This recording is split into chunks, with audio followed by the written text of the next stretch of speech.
Olá pessoal, tudo bom com vocês? Bem-vindos à nossa terceira aula da Semana da Execução e do Cumprimento de Sentença.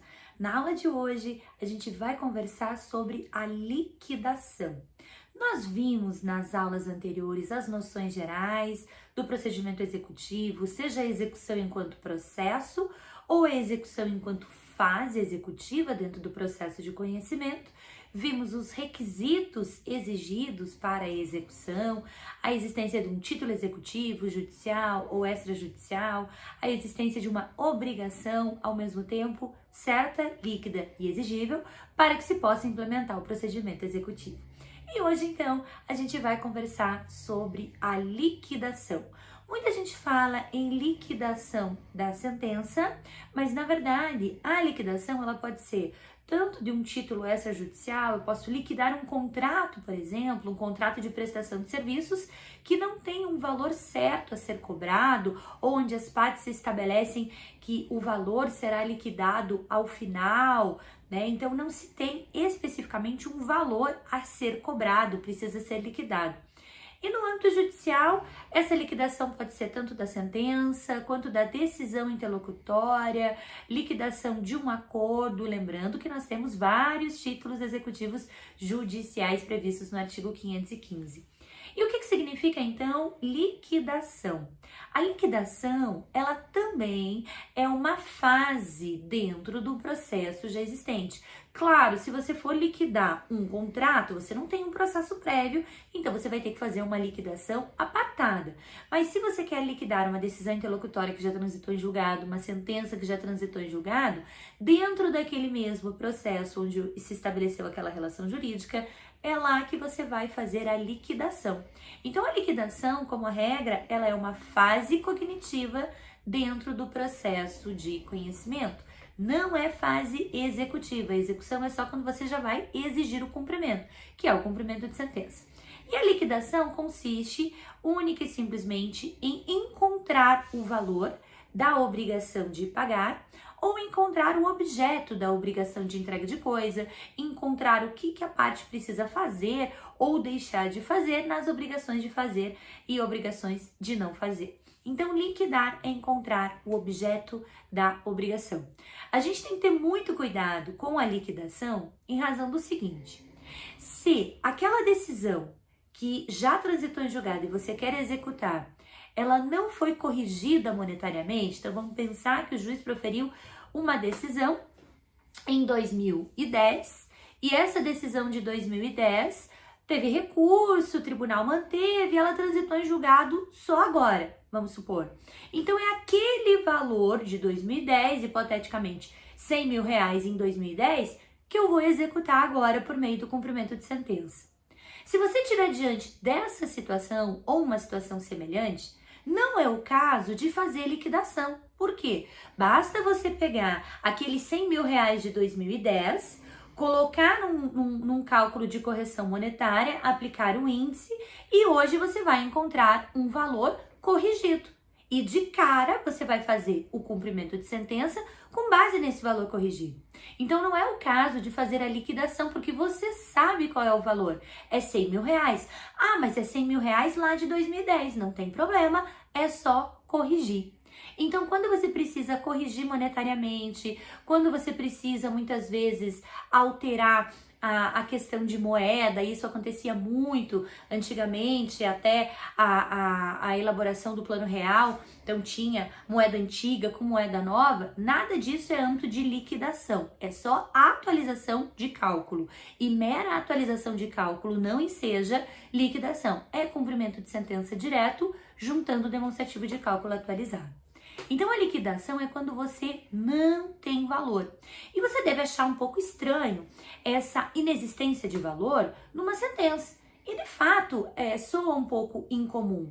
Porque você até pode ter um contrato, como eu falei anteriormente, que não tem valor. Mas dificilmente o juiz vai proferir uma decisão condenando o devedor a pagar simplesmente qual quantia? Nada, nenhuma quantia, um valor. Então, é difícil a gente pensar que o juiz não atribuiria uma quantificação da obrigação. É difícil a gente pensar numa sentença que condena o réu a pagar, ponto. Pagar o quê? Não é verdade? E até mesmo se o juiz fizer dessa forma, você pode entrar com embargo de declaração para falar, juiz, acho que tem alguma coisa errada aqui, tem que quantificar, explicar quanto que a parte tem que pagar. Então, quando que eu vou ter uma sentença ilíquida, uma sentença que precisa ser liquidada? A gente pode ter várias hipóteses de sentenças ilíquidas, como é o caso das ações coletivas, acontece muito a necessidade de você liquidar uma obrigação antes de executá-la, e também acontece bastante nas sentenças penais condenatórias. Por quê? Porque o juízo criminal, ele está preocupado com com o encontro da autoria, da materialidade do delito para condenar ou absolver aquele réu. Então, o juízo criminal não está preocupado se daquele crime teve algum dano, teve algum prejuízo que precisa ser cobrado no cível. É claro que o juiz do criminal, ele até pode fixar na sentença criminal um mínimo indenizatório, mas é um mínimo indenizatório, não é efetivamente aquele valor. E não são todos os juízes que fazem isso nas suas sentenças, porque a preocupação, a competência dele é outra. Então você vai ter que pegar, você é vítima daquele delito, vai ter que pegar aquela sentença penal condenatória, trazer para o cível e falar, olha, ele foi condenado no criminal, essa sentença transitou em julgado, ele está cumprindo a pena lá, enfim, não nos interessa aqui no cível o cumprimento da pena dele, mas desse crime surgiu um prejuízo, surgiu uma indenização e eu preciso cobrar agora no cível. Mas de quanto é essa indenização? Não sei. Eu preciso, portanto, liquidar, encontrar o valor. Então, todas as vezes que você tiver uma obrigação ilíquida, primeiro passo antes de executar é fazer a liquidação. E para fazer essa liquidação, a gente tem dois caminhos, que não são essencialmente escolhas, né? São caminhos predispostos ali no próprio Código de Processo Civil. Quais são esses dois caminhos? Eu tenho duas formas de fazer a liquidação. A liquidação por arbitramento e a liquidação pelo procedimento comum. São duas formas. Posso escolher uma ou outra? Não, são critérios vinculados. Quando que eu vou fazer a liquidação por arbitramento? Liquidação por arbitramento eu vou fazer toda vez que o juiz determinar na sentença que eventual liquidação será realizada por arbitramento, que as partes convencionarem, ou por um negócio jurídico processual, ou previamente, que a liquidação vai ser feita por arbitramento, ou quando a própria natureza do objeto exigir que a liquidação seja feita por arbitramento. Então, são as três hipóteses de liquidação por arbitramento. No que consiste? Como o próprio nome já diz, arbitramento. Alguém, no caso o juiz, vai arbitrar, vai fixar um valor, ou sozinho, ou por intermédio de um perito que o auxilie. Então, o juiz, você entra com o pedido de liquidação, o juiz vai requerer toda a documentação de uma das partes, da outra parte, você vai munir o juiz de todos os elementos para que ele encontre o valor e ele vai fixar. O valor da indenização é X reais, ou sozinho, ou se precisar de perícia, ele vai se valer de um perito, é o arbitramento. A outra forma de fazer a liquidação é a liquidação pelo procedimento comum. E a liquidação pelo procedimento comum é como se você instaurasse um mini processo de conhecimento dentro da liquidação. Por que eu explico dessa forma? Porque, como o próprio nome já diz, procedimento comum, liquidação pelo procedimento comum. É como se você instaurasse uma pequena relação jurídica processual, onde vai ter um requerimento, comunicação da outra parte, defesa, saneamento, instrução, audiência, todos os meios de prova, até que o juiz se convença e possa fixar um valor.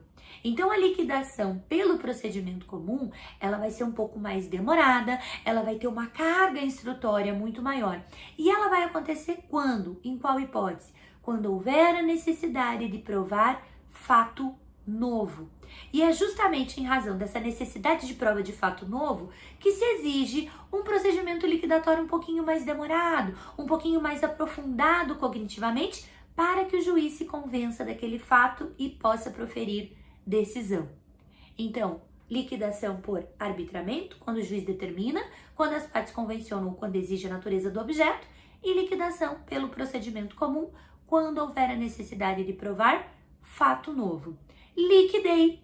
encontrei o valor, agora sim, a minha obrigação é certa, é líquida, é exigível, eu já posso executar. Preenchi lá os 2 requisitos, tenho o título, tenho a obrigação, certa, líquida, exigível, já posso executar. Então é esse o procedimento de liquidação, que tanto pode acontecer com um título executivo judicial ou um título executivo extrajudicial. E essa foi a nossa última aula da semana da execução e do cumprimento de sentença. Mas você não precisa parar nessa nossa última aula, não. Eu tenho um curso completo sobre a execução e o cumprimento de sentença, que eu chamo de tutela executiva, que abrange efetivamente todo o procedimento executivo, processo de execução, cumprimento de sentença, as defesas do devedor no processo de execução, no cumprimento de sentença, impugnação, embargos, exceção de pré-executividade, mecanismos de localização de bens do devedor, um programa completo com atualização dos enunciados, jurisprudência dos nossos tribunais superiores, questões objetivas para fixação do conteúdo, modelo de peças processuais, completíssimo para você compreender de uma vez por todas o procedimento executivo, o processo de execução e o cumprimento de sentença. Mas fica ligado que no meu grupo VIP, então se você não faz parte do meu grupo VIP, se inscreve agora no meu grupo VIP, que amanhã, às 10 horas da manhã, horário de Brasília, eu vou liberar uma promoção imperdível para aquisição desse curso completo de tutela executiva, mas somente para quem estiver lá no meu grupo VIP. E adquirindo esse curso completo, você ainda tem o bônus, que é um canal exclusivo no Telegram, com comentários diários sobre procedimento executivo, cumprimento de sentença, processo de execução, e mais uma aula ao vivo no Zoom por mês comigo para tirar dúvidas, esclarecimentos e as maiores atualizações em processo de execução. Então, não fica parado aí nos seus estudos, se inscreve agora no meu canal do WhatsApp para participar do meu grupo VIP e ficar sempre atento às novidades. E nesse grupo VIP, além dessa mega promoção que eu vou lançar amanhã, também vai ter um bônus surpresa super exclusivo para você. Então não perde tempo não, vamos estudar e eu te espero na próxima aula.